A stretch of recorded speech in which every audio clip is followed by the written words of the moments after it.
नमस्कार। बहुत बड़ी खुशखबरी लेकर एक बार फिर हाजिर हूँ आप सबके लिए, आपका होस्ट और दोस्त मनोज। जी हाँ, इंस्पिरेशनल गुरुजी यूट्यूब चैनल पर आप देख रहे हैं विशेष वीडियो जिसमें हम बात करेंगे अभी अभी इशू हुए एक जॉब के नोटिफिकेशन के बारे में। जी हाँ, गवर्नमेंट सेक्टर में एक बहुत बड़ी अपॉर्चुनिटी आपके लिए आ रही है और ये यकीन मानिए कि जिस तरह से HSSC, HPSC और जैसे रेलवे में ये डिले हो रहा है, ये एक ऐसा डिपार्टमेंट है जहां पर वैकेंसीज एक टाइम फ्रेम में पूरी कर ली जाती है और यूं कह लीजिए कि आपको विद इन 6 to 7 मंथ आपको फाइनली जॉब मिल जाती है। इतना फर्स्ट ट्रैक काम होता है यहाँ पर। तो इस वीडियो को अंत तक देखते रहें और अगर आप भी इस डिपार्टमेंट में आना चाहते हैं तो ज़रूर आप इस फॉर्म को फिल करिए। जी हाँ, मैं बात कर रहा हूँ IBPS institute of banking personal selections में IBPS RRB यानी कि रीजनल रूरल बैंक्स की, यानी कि ग्रामीण बैंकों में अब बड़ी भर्ती मल्टीपर्पज़ असिस्टेंट की यानी कि क्लर्क की, फिर स्केल 1 ऑफिसर्स की, स्केल 2 ऑफिसर, स्केल 3 ऑफिसर्स की। हालांकि स्केल 2 और स्केल 3 जो ऑफिसर्स हैं वो नॉर्मली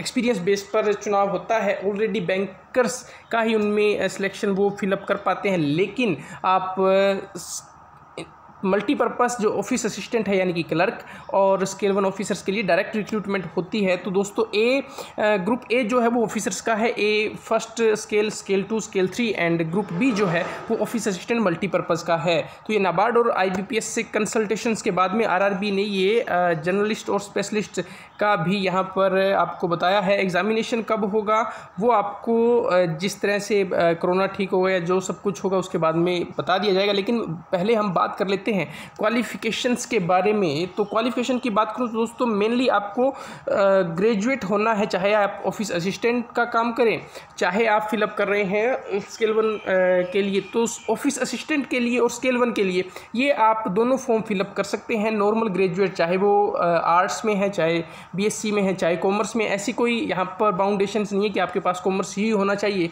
आप ये बाउंडेशन है कि आप ग्रेजुएट होने चाहिए। और इसमें आपको परसेंटाइल की बात करूं यहाँ पर तो वो मैं आपको आगे दिखाने जा रहा हूँ क्या परसेंटाइल रहेगी। और यहाँ पर जो ये आप लिस्ट देख पा रहे हैं, ये नोटिफिकेशन आप IBPS की वेबसाइट से जाकर डाउनलोड कर सकते हैं।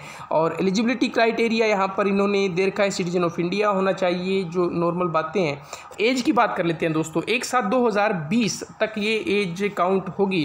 तो दोस्तों स्केल 3 जो सीनियर मैनेजर हैं, यहाँ तक हम डायरेक्ट अप्लाई नहीं कर पाएंगे, ये सिर्फ बैंकर्स अप्लाई कर पाएंगे जिनको एक्सपीरियंस है ऑफिसर्स कैटेगरीज़ में। और स्केल 2 जो ऑफिसर्स हैं उनको भी एक्सपीरियंस के बेस पे हमारे लिए जो बनती है वो है ऑफिसर स्केल 1 की असिस्टेंट मैनेजर की पोस्ट 18 साल से 30 साल की एज मांगी गई है। और 3/7/1990 से लेकर और 30/6/2002 तक उनका डेट ऑफ बर्थ अगर है तो वो सभी कैंडिडेट एलिजिबल होते हैं। इसमें यहाँ ध्यान देने वाली बात है कि SC कैटेगरी को 5 साल के लिए और BC कैटेगरी को 3 साल के लिए छूट भी है। लेकिन जो ऑफिस असिस्टेंट है उनकी 18 से 28 साल की उम्र है। 2/7/1992 से लेकर 1/7/2002 दोनों में वो अप्लाई कर सकते हैं। और दोस्तों दोनों के लिए क्वालिफिकेशन वो है सेम है, तो दोनों फॉर्म आप फिल करें क्योंकि एग्ज़ाम का सिलेबस एक डिफाइन किया हुआ है, साथ में जो सिलेबस है सारा सेम है। तो पहले प्री एग्ज़ाम होता है और मेन एग्ज़ाम होता है। मेन एग्ज़ाम के बाद में आप डायरेक्ट सिलेक्ट हो जाते हैं। तो ये आपको यहाँ पर देखना बहुत ज़रूरी रहेगा। जो मैंने बात आपको रिलैक्सेशन की कही वो है। अब पर्सन विद बेंचमार्क डिसेबिलिटी उनको 10 साल की छूट है। एक्स सर्विसमैन का भी यहाँ पर कोटा है। ECO SSCO को भी यहाँ पर किया गया है। पर्सन जो राइट्स हैं 1984 में उनको 5 साल की छूट है। और डाइवोर्स वोमेन, विडो और लीगली सेपरेटेड देयर हस्बैंड उनको भी, जिन्होंने रीमैरिड नहीं किया, पोस्ट ऑफिस असिस्टेंट के लिए 9 साल की छूट है। तो ये सब चीज़ें आप यहाँ पर देख पा रहे हैं। पूरी डिटेल में आपको यहाँ पर बताने जा रहा हूँ इसमें, तो वीडियो को जरूर अंत तक देखते रहें। ये कुछ इन्होंने लेपर्सी पर्सनस, सेरेब्रल पैल्सी जो डिसेबल्ड हैं उनकी कैटेगरीज यहाँ पर मेंशन की गई है। तो इसके बारे में हम ज़्यादा कुछ चर्चा करने की यहाँ पर ज़रूरत नहीं है। लेकिन जो मुख्य बात अब है कि कितनी फ़ीस वगैरह एप्लीकेबल है। तो दोस्तों एक बात मैं आपको कह सकता हूँ कि फ़ीस जो है वो काफ़ी ज़्यादा लगती है इसमें। लेकिन यहाँ पर आपको मैं बता दूँ कि ऑफिस असिस्टेंट मल्टीपर्पज़ के लिए जो मैंने आपको कहा था कि बैचलर डिग्री होनी चाहिए और लोकल लैंग्वेज में प्रेफरेंस होनी चाहिए, जैसे हरियाणा, पंजाब, राजस्थान और हिमाचल प्रदेश, यूपी, मध्य प्रदेश। यहाँ पर नॉर्मली हम क्या है हिंदी भाषी क्षेत्र हैं, तो इनमें ये चल जाएगा। बिहार में जैसे हिंदी भाषा चलती है, तो लोकल ये लैंग्वेज है। अगर ये है प्रोफिशिएंसी, इसका मतलब ये नहीं है कि आपको कोई एग्ज़ाम पास हुआ इनका, लेकिन आपको उनका ज्ञान होना चाहिए और वर्किंग नॉलेज कंप्यूटर की उसको आपको पता होना चाहिए। यही आपकी यहाँ पर ऑफिसर स्केल 1 में भी है। स्केल 2 में यहाँ पर एक्सपीरियंस मांगा गया है और स्केल 3 में रिलेवेंट फील्ड में एक्सपीरियंस मांगा गया है। तो ये हमें इनके बारे में चर्चा करने की ज़रूरत नहीं है। और उसके बाद मैं आपको बता देता हूँ कि परसेंटेज कितनी चाहिए, क्या चाहिए, कैसे चाहिए।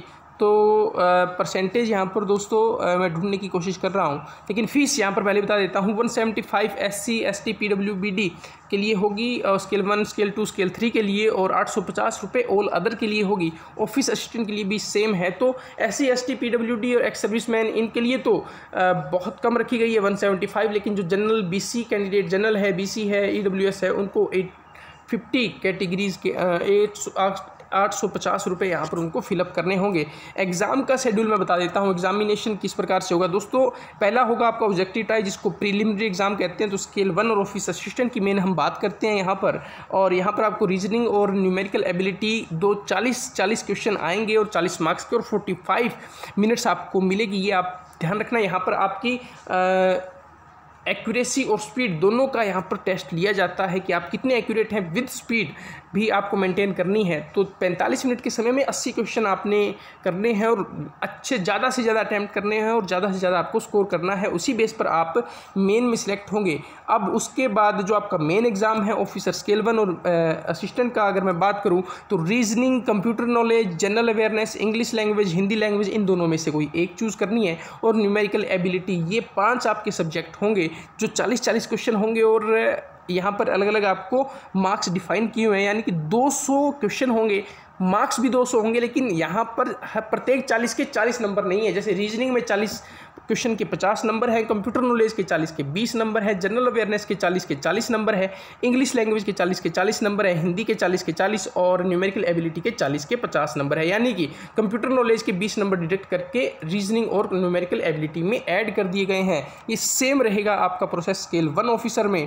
तो यहाँ पर वर्जन ऑफ टेस्ट बता रखा है, हिंदी, इंग्लिश और उनकी लोकल लैंग्वेज में भी होगा, जैसे गुजराती, असमीज़, उर्दू, कोंकणी, मलयालम, तेलुगु, तमिल, पंजाबी, उर्दू, बंगाली, इनमें भी अलग अलग स्टेट में। अब दोस्तों यहाँ से हम आगे बढ़ते हैं और पेनल्टी है यहाँ पर, रॉन्ग आंसर्स की पेनल्टी है बिल्कुल। और उसके बाद में ये स्कोरिंग का क्राइटेरिया दे रखा है। एग्जामिनेशन सेंटर आपको कैसे मिलेगा, मेन और सिंगल किस प्रकार से अवेलेबल होगा, ये सब यहाँ पर पूछा गया है। इंटरव्यू होगा सिर्फ स्केल 1, स्केल 2 और स्केल 3 का, असिस्टेंट का इंटरव्यू नहीं है। लिस्ट ऑफ डॉक्यूमेंट आपको बता दिए जाएंगे, क्या क्या आपने बाद में लेकर आना है, क्या नहीं।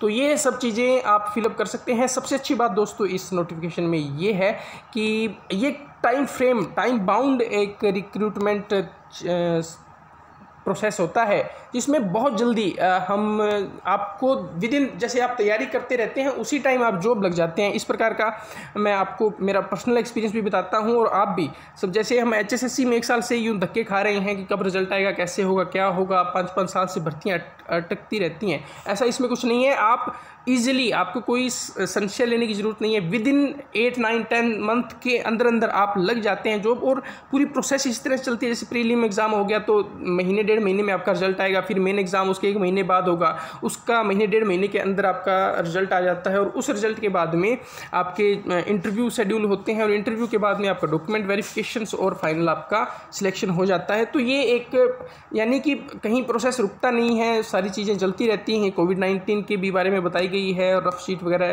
कैसे आपने अप्लाई करना है, ये मोड भी बताया गया है। इसके लिए मैं अलग से आपके लिए वीडियो लेकर हाजिर होऊंगा। तो अगर आप जॉब पाना चाहते हैं, सिर्फ ये कह रहा हूँ कि अगर आप जॉब पाना चाहते हैं, वो आपके लिए बहुत महत्वपूर्ण रहेगा कि एक बेरोज़गार इंसान के लिए जॉब पाना बहुत ज़रूरी है। तो बैंकिंग में आपको मेहनत ज़्यादा करनी पड़ेगी।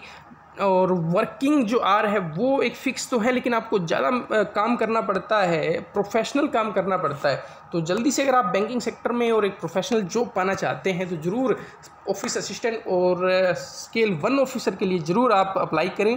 और किसी इन्फॉर्मेशन के लिए आप इंस्पिरेशनल गुरुजी यूट्यूब चैनल पर ज़रूर कमेंट करें और कमेंट बॉक्स में हमें बताएं कि आपको हमारी ये वीडियो कैसे लगी। आगे इन्होंने कहीं कोई एग्ज़ामिनेशन शेड्यूल या जो भी है वो हम आप तक, यहाँ पर इन्होंने अलग अलग स्टेट वाइज ऑफिस असिस्टेंट की और उनकी जो एस्टिमेट वैकेंसीज़ है वो भी यहाँ पर इन्होंने मेंशन कर रखी है। तो आप देख रहे थे इंस्पिरेशनल गुरुजी। अगर आपको वीडियो पसंद आई तो चैनल को लाइक शेयर सब्सक्राइब करें। आपका बहुत बहुत आभार, धन्यवाद।